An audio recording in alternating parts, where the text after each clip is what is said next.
Então, pessoal, empregado, trabalho, empregador, nós estamos falando de salário. A terceira característica, nós estamos vendo as características do contrato de trabalho. A terceira, primeiro, é um contrato de direito privado, depois um contrato sinalagmático e o terceiro, o contrato comutativo, porque as partes sabem previamente quais são as suas obrigações. Olha, eles dando a mãozinha e falando assim: vamos contratar um com o outro? Vamos fazer um negócio jurídico? Vamos. Então, em cima disso, eu preciso saber que esse contrato é um contrato comutativo. Claro, porque as partes sabem quais são as obrigações de direito, as obrigações não ficam condicionadas. Se contrapõe ao contrato aleatório, em que não se sabe se existirá obrigação ou não. Então, neste caso aqui, você sabe que está sendo contratado para trabalhar em tal lugar. O que vai ser executado, com o passar do tempo, você vai ter mais facilidade em fazer ou deixar de fazer. Mas quando você é contratada, você já sabe praticamente o que você vai fazer. Então, nós temos um contrato comutativo. Mais uma vez, nós temos o contrato consensual. Em regra, ele tem que ser consensual, porque as partes, elas entram em acordo, né? As partes, elas se condicionam a fazer a parte que um se propôs e a pagar o outro que se propôs. Então, ela é consensual, ninguém pode obrigar, ninguém pode coagir ninguém a trabalhar. No 5, em regra, ele é não solene. O que significa não solene? É porque não existe formalidade. Admite-se, inclusive, a forma tácita. Então, alguém aí já começou a trabalhar? Tá tortinho, né? Alguém aí já começou a trabalhar sem contrato por escrito? Então, em regra, ele não é solene. Agora, existem alguns trabalhadores que eles obrigatoriamente têm que ter uma forma solene em iniciar. Uma deles, olha aqui qual que é, ó.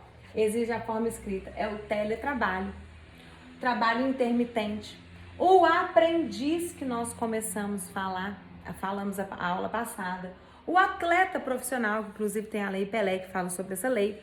Então, alguns trabalhadores, nós falamos do aprendiz, né? Acabei de dar um exemplo aqui. Nós falamos do aprendiz, e aí tem que ter um contrato de trabalho para formalizar, porque a lei assim o obriga. O número 6, apesar de lá do número 5, mas é um contrato intuito persone. Ele é personalíssimo, mas ele é só personalíssimo enquanto a gente consegue analisar em relação ao empregado. Por que que ele não é personalíssimo em relação ao empregador?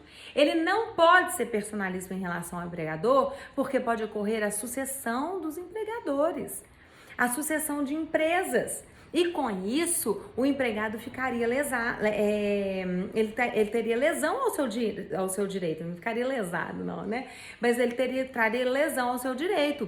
Então, quando se tem a sucessão, que está lá no artigo 10, no artigo 444, o empregado não perde direitos. Ele vai junto com a empresa que tenha ocorrido a fusão, ou qualquer outro conceito que tenha modificado como é que fala? Os nomes dos empregadores, o nome da empresa. Então, ele tem consigo um contrato personalíssimo em relação ao empregado. E por que eu tô falando que ele é em relação ao empregado? Porque uma das características da relação de emprego é a pessoalidade. Então, tem que ser intuito persone em relação ao empregado. Empregado não pode se fazer substituir a sua própria escolha. Quanto ao empregador, temos a despersonalização. E aí a gente pode entender que há a possibilidade de sucessão de empresas e isso não poderia trazer prejuízo para o empregado, ok? Continuando, contrato é de trato sucessivo, ou seja, as prestações continuam. Eu dou aula aqui hoje para vocês, vou embora. Amanhã eu volto e continuo fazendo a mesma coisa? Não, eu vou dar outra aula, mas a execução continua. As coisas não são daquelas igual terminei hoje, acabou e nunca mais eu volto, igual uma palestra. Não, aqui é de trato sucessivo. As coisas vão acontecendo. É igual aquela história do pepino, né?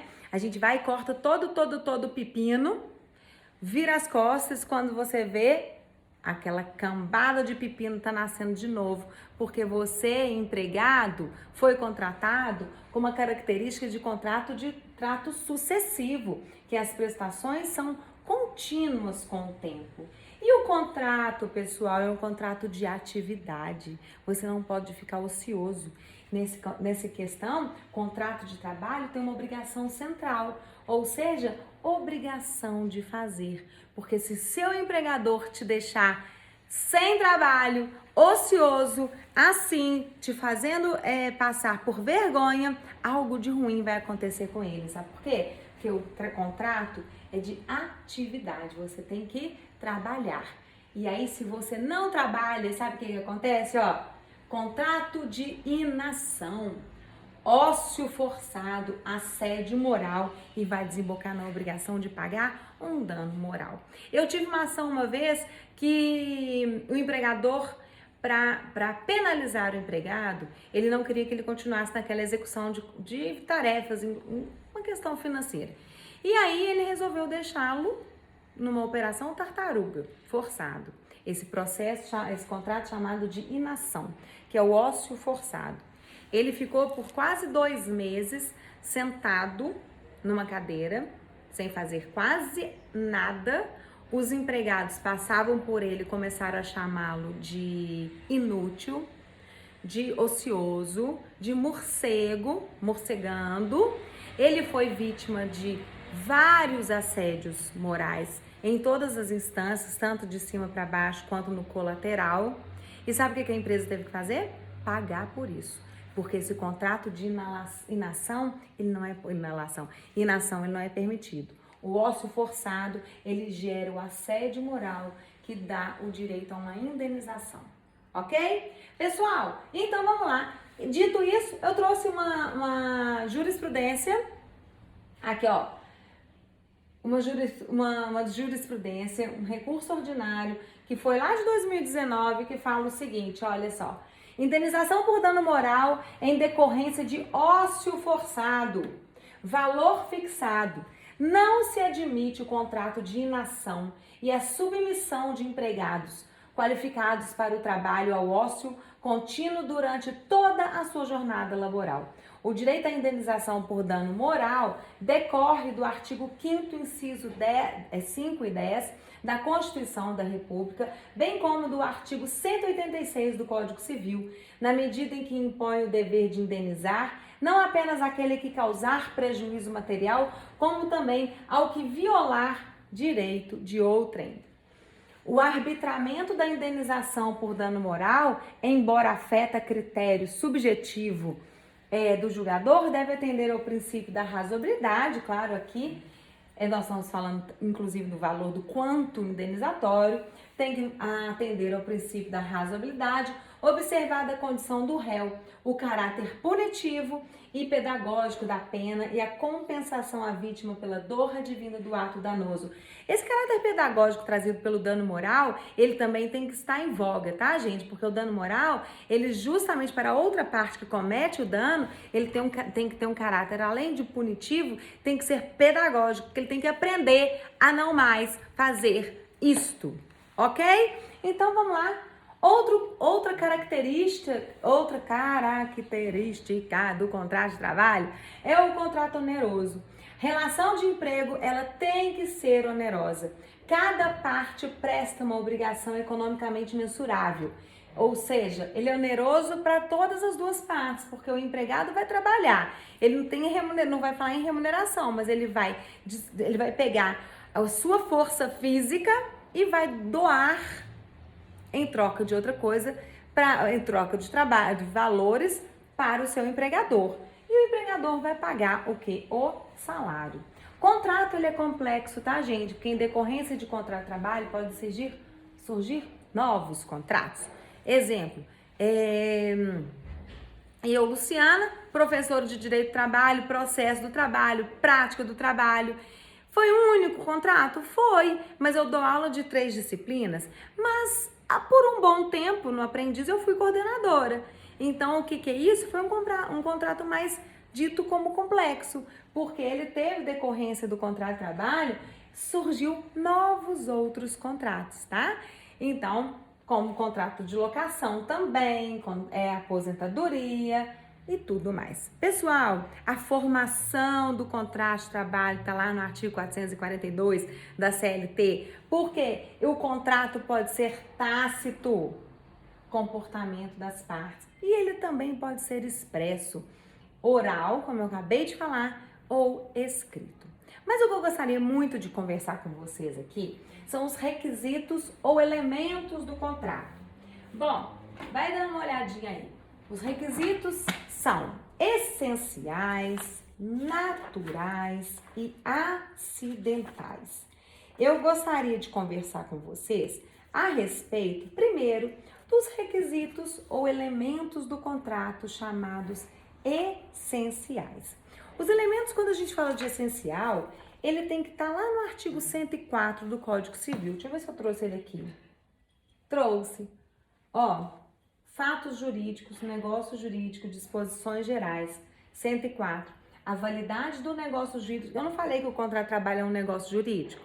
Falei. Então, a validade do negócio jurídico requer agente capaz, objeto lícito, possível, determinado ou determinável, forma prescrita ou não, defesa em lei. Então, quando eu coloco os elementos essenciais para que o contrato seja um contrato de pleno direito, que ele não seja nulo, o primeiro elemento essencial que eu tenho que colocar aqui é que o agente tem que ser capaz.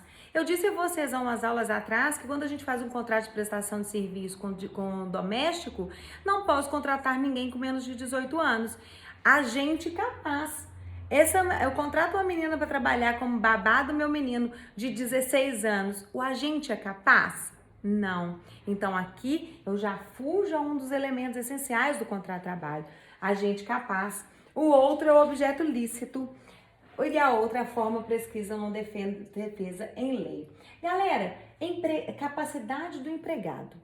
Gostaria de lembrá-los que a idade mínima para o trabalho, 16 anos, salvo a partir da condição de aprendiz, que eu disse a vocês também, artigo 428, de 14 anos para frente, você pode contratar alguém como trabalho aprendiz, mas ele tem que ter um termo assinado e tem que ter matrícula e frequência com uma instituição teórica, mas uma instituição própria para isso, tá? Então, capacidade do empregado. Bom, se falta a legitimidade para ele trabalhar, o que vai acontecer? Exercício irregular da profissão. Sabe o que é exercício irregular da profissão?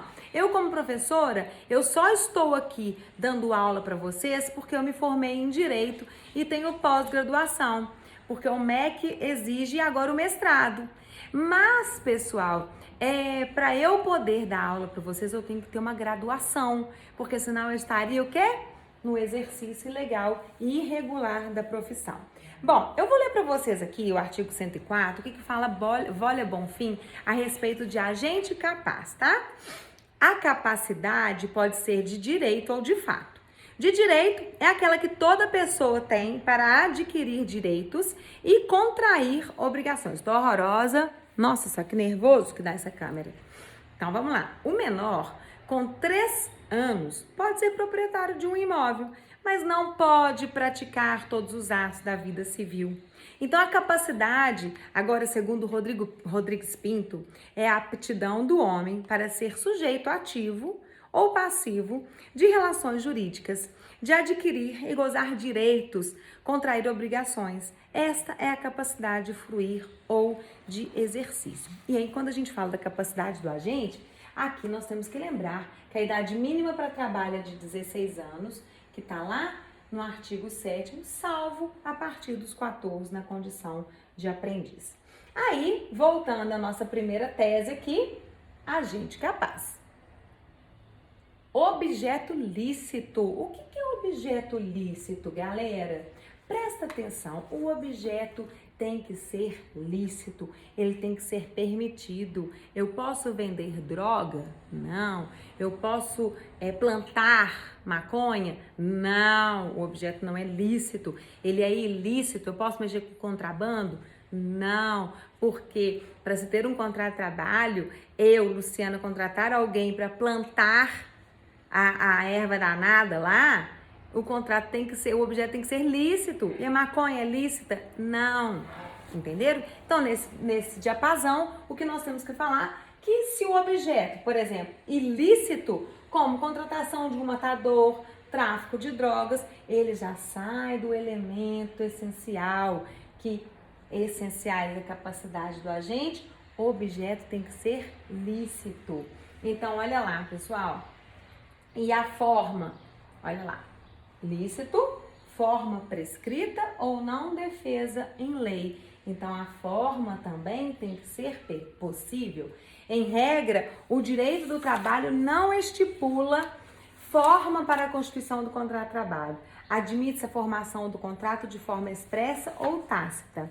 Forma será desrespeitado quando tivermos a contratação pela administração pública, por exemplo, sem prévia aprovação do concurso público. Esse aqui é um exemplo, artigo 37, inciso 2 da Constituição Federal, que só admite que seja contratada para exercer cargo para trabalhar na administração pública aquele que passa em concurso, beleza?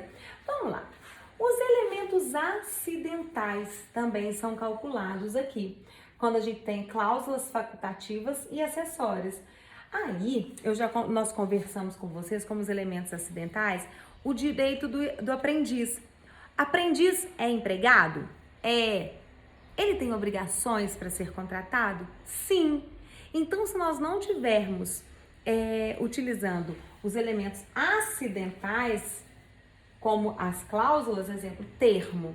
Eu falei com vocês que obrigatoriamente ele tem que ter um contrato, um termo assinado. E outra coisa, os elementos acidentais, porque ele pode ser um contrato por prazo determinado. E aí, é o que eu falei mais uma vez do aprendiz. Ele pode passar de 2 anos como contrato de aprendiz? Não, porque ele tem uma forma. Então, se ele, como eu posso dizer, se ele deixar de comparecer, de fazer com que as formas sejam utilizadas, ele sai do contrato de prazo determinado e vai para o contrato indeterminado. Outros elementos aqui, pessoal, só para vocês lembrarem, tá? Eu estou falando dos elementos do contrato. Falei dos essenciais, vou falar mais um pouquinho agora mesmo, dos naturais, e agora eu tô falando dos acidentais. Quando a gente fala dos essenciais, o agente tem que ser capaz, objeto lícito, possível, determinado ou determinável, e a forma tem que ser prescrita ou não defesa em lei. Os essenciais. Nós também contamos com os elementos acidentais, que são aquelas cláusulas facultativas e acessórias. Tem que ter termo, tem que estar assinado, contrato por prazo determinado, ok. E aí, agora, são os elementos naturais, são aqueles que decorrem da própria lei, sem a necessidade de previsão. Por exemplo, quais são os elementos naturais de um contrato de trabalho? Horário de trabalho, intervalo intra-jornada, intervalo interjornada. Então, são elementos naturais do contrato de trabalho. Isso vai acontecer. Isso tem que acontecer. Eu não posso deixar de dar férias para o meu empregado, eu não posso deixar de pagar o 13º, eu não posso deixar de dar o repouso semanal remunerado. Elementos naturais. Eu coloquei, prestar o trabalho, recebimento de salário mínimo, jornada máxima de 8 horas, que são os elementos naturais. Bom, nós temos as teorias das nulidades no direito do trabalho. Elementos essenciais, elementos jurídicos formais.